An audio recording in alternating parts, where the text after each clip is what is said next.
Hello everybody and Merry Christmas. If you're new here, then hello.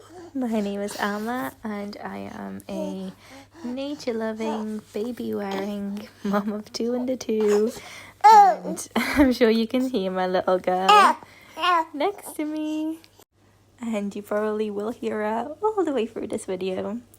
But if you know, then I have recently started this YouTube channel again after taking 2 years away. I know. So I'm still trying to find my style. I'm still trying to figure out how I want to do things and what kind of content I want to make. But I think when it comes to these kind of weekly videos, this is kind of the route that I want to go down. I just want to show you kind of what I get on with through the week and just do a little voiceover of something. I don't live a very exciting life, so I feel like I can't really do a weekly vlog every week and entertain you with that. So what I can do is I can show you my mundane, typical, normal life. And while I do so, we can do this like a little podcast type scenario. You can watch me live my mundane life as an owner of 3 businesses and a mother of 2 and a homemaker and a stay-at-home mom. And yeah, this whole entire channel really is about showing you that it is completely possible and attainable to have the best of all the worlds that you want. You don't have to just be a mom. You don't have to just be a business owner. You don't just have to work a 9 to 5. You can do it all if you want to. And that's the way that I'm choosing to live my life. I am choosing to be everything that I've ever wanted. And you can too. So anyway, I thought that today we could maybe do a little bit of reflecting. As the year comes to a close, I find myself reflecting on the little moments that make up our days. And this week I've been capturing slices of my life, the quiet mornings, the busy afternoon with the kids, and those precious moments of stillness that feel like gifts. So today I wanted to share 15 journaling prompts to help us step into the new year with clarity and intention. So make yourself a cup of tea, grab your journal, and let's get going. So I've separated this into 4 different sections. I think that's probably going to be the best way to go through this. And I think it's really, really, really important to do this at the end of the year. Just really kind of look back on your year and look forward into your future and see where you're at in life and where you've been in life. So first of all, let's reflect on the past year. And I want you to journal on these 4 things. Number 1, what were the most memorable moments of this year? And why do they matter to you? And really think about this, because even though maybe last year might have not seemed like that much of a big deal, there probably were at least some small moments that brought you joy. Or maybe it was the opposite. Maybe it was moments of sadness, but they're memorable.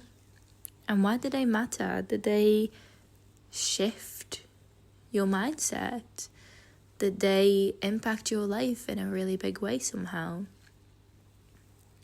And I really encourage you to write as many as you can, at least 5 moments that maybe they don't actually seem that big, but maybe they just impacted you in a really big way.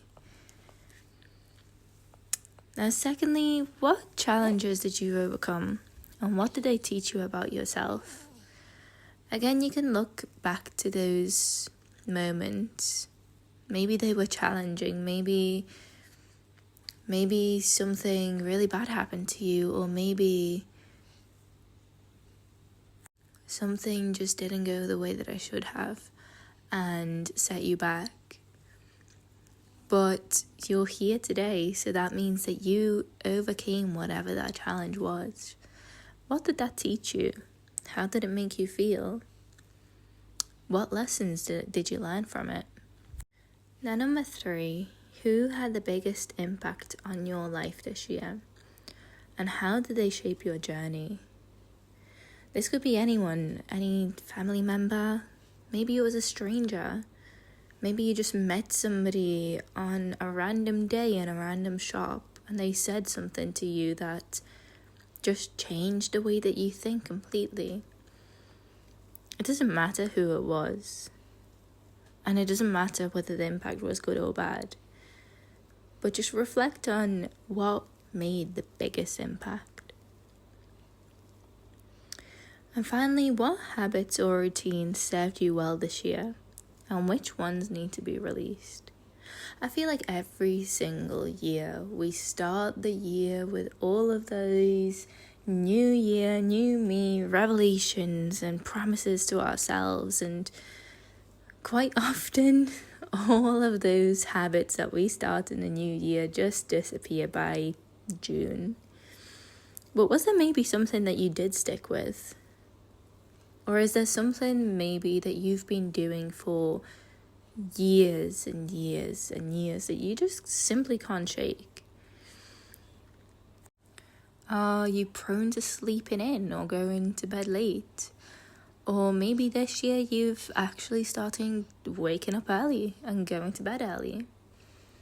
Really think about what truly serves you well. And what could be something that you could take a step forward and not take into the new year with you? And reflecting on these questions can feel emotional, but they also reveal the strength and growth we sometimes overlook in ourselves. And I think that's why it's so important to not just look at the good things, but also look at the bad things. That's why I'm saying if there were memorable moments that maybe weren't so positive, that's completely okay. You don't have to feel bad for that. That's something that you overcame. It's something that you could have learned a lesson from. You don't have to feel any kind of way if the most memorable and impactful things that happened to you this year were negative. That's completely fine. So moving into something a little bit more positive, we're going to speak gratitude and celebration. So journaling prompt number 5 is going to be, what are you most grateful for this year? Write about the people, the places, or the moments that brought you so much joy. And go into detail. Why does it bring you so much joy? Why are you so grateful for whatever happened?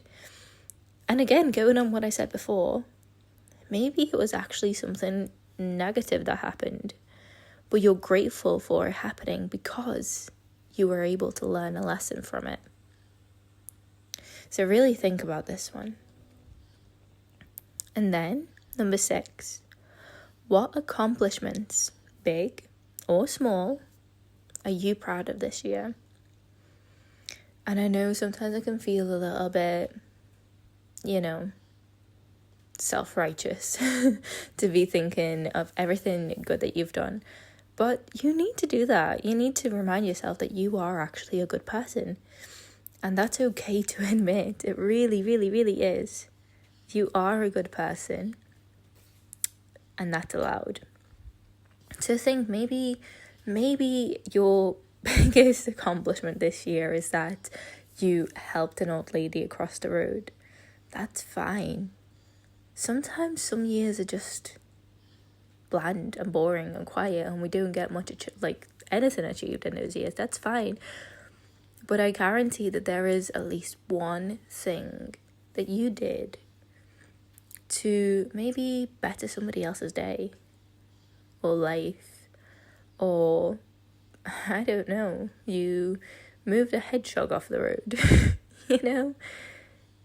It could literally be anything at all. Just thinking back to it, what fills you with pride? And what do you know that you did well? And number 7, how did you show up for yourself this year in ways that made you feel good? It's so goddamn easy to sit there and criticize ourselves and be mean and rude to ourselves. We speak to ourselves the way that we would never in a million years speak to somebody else. Now, why is that? Why is it that it seems so hard to be nice to ourselves when maybe we're the kindest person to somebody else? But we're just friggin' cruel to ourselves sometimes.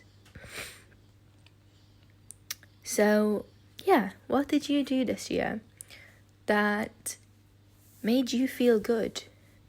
Maybe you went and got your nails done. Do you go and get your nails done? Your hair done? Since having my babies, I have not once in the last 2 years been to get my nails or hair done. Maybe that's something that needs to change next year. Or maybe you accomplished something that you didn't think that you could and it made you feel good. It could literally be anything, but make sure that you spend time on this and really think about all the things that you have done for yourself to make yourself feel good. Because if that list isn't very long, then we know what next year needs to be. Next year needs to be all about you making yourself feel good. Because we all know by now that we are not supposed to rely on other people to make us feel good. Keep that in mind.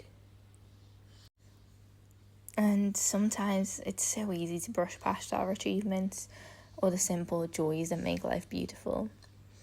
Writing them down is like giving yourself a quiet pat on the back, and God knows that we all need that sometimes. Now, on to section 3. We're going to be looking ahead to the new year. Number 8.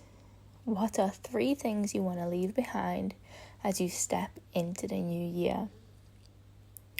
And I know that we spoke about like habits and routines before, but maybe this time think about people or tasks, things that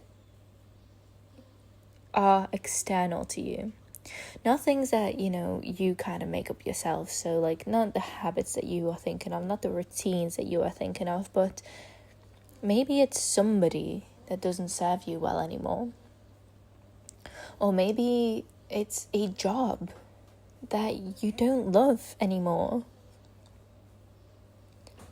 Find 3 things that you can leave behind as you step into the new year.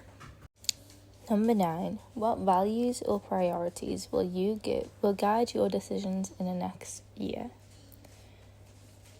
So, what are you gonna put first on that list? That whole new year, new me thing is coming up pretty soon. What's your priorities for next year? Who do you want to be? What do you want to believe in? And on the back of that, what are your top 3 intentions or goals for next year? And why do they matter to you?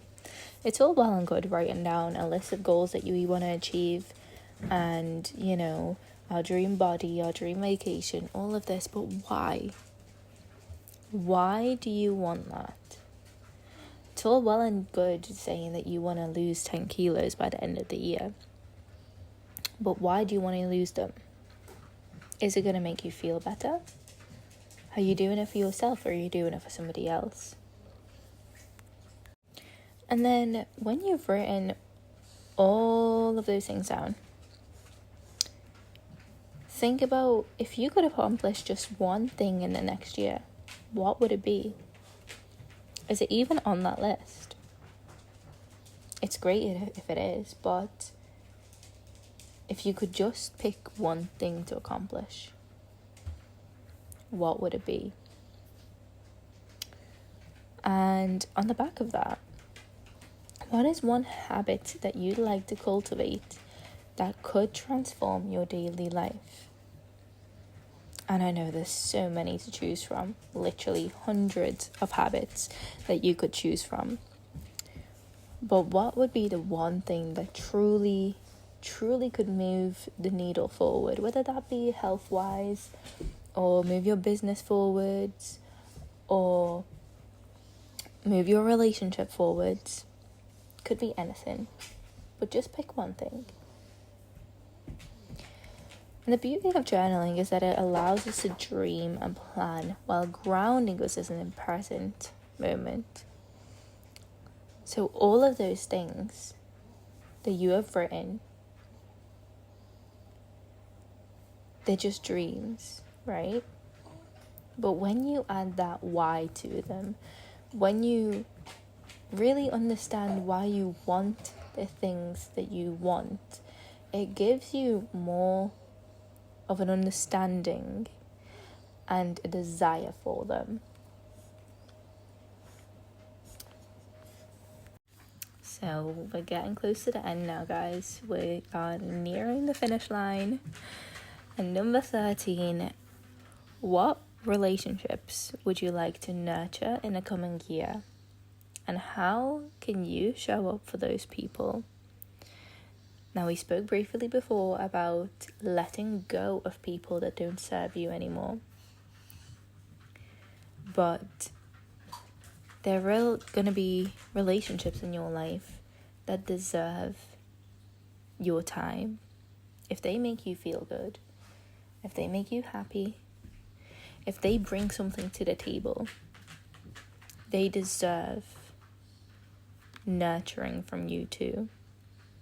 It's always a two-way street. We can't expect to receive love from somebody if we don't give them love. But also, if we give somebody love and we don't get that back, then maybe that's the kind of person that you should sort of cut off. And really think about these people that you do want to nurture, these people that you do want to give your love to. How can you do that? How can you be that positive impact in their life? Number 14, what does balance look like to you? And how can you create more of it? Now, I know, I always go on about how I don't believe in balance. But balance doesn't have to be 50-50. You can have balance any way that you want. I'm a true believer on the 80-20 rule. Maybe that's the kind of balance that you want to create. So what does balance look like to you? It doesn't have to be a 50-50 balance if you don't want it to be. It can be any scale that you want. Anything that's going to make you feel like you are accomplishing something in your life. And finally, how can you align your day life with the version of yourself you want to become? And from the last few years of me doing all of this self-help and mindset work, the one thing that always everything comes back to is that you are the reality that you design. I would have stopped the recording there and deleted it and tried again, but I've been recording for far too long to do that. So yeah, you are the reality that you decide. You can literally start living the life of the person that you want to be today. And when you get to the point where everything else in your life aligns with that person, you're already going to be ready. You're going to be that version already. If you are wanting to be a millionaire in 5 years, there's nothing stopping you from living life internally the way that that person would already live. What habits does that person have? You don't have to have a Lamborghini to live like a millionaire. what kind of habits does that person have? How do they portray themselves? How do they dress? How do they look after themselves and the people around them? That's what you want to think about. And I really love this last question because it reminds me that growth doesn't have to be like a giant leap. It can be the smallest step forward. You could literally change something as minuscule as having breakfast in the morning instead of binging at night. Or you could take yourself out for a walk every day instead of sitting and watching Netflix during that time. It doesn't have to be anything big. So as you sit with these prompts, I hope they bring clarity, peace, and a sense of excitement for the new year ahead. Life is made up of these small, intentional moments. Whether it's journaling, spending time with loved ones, or simply taking a deep breath. Thank you for spending the time with me today, and I can't wait to hear about your reflections. Until next time, take care.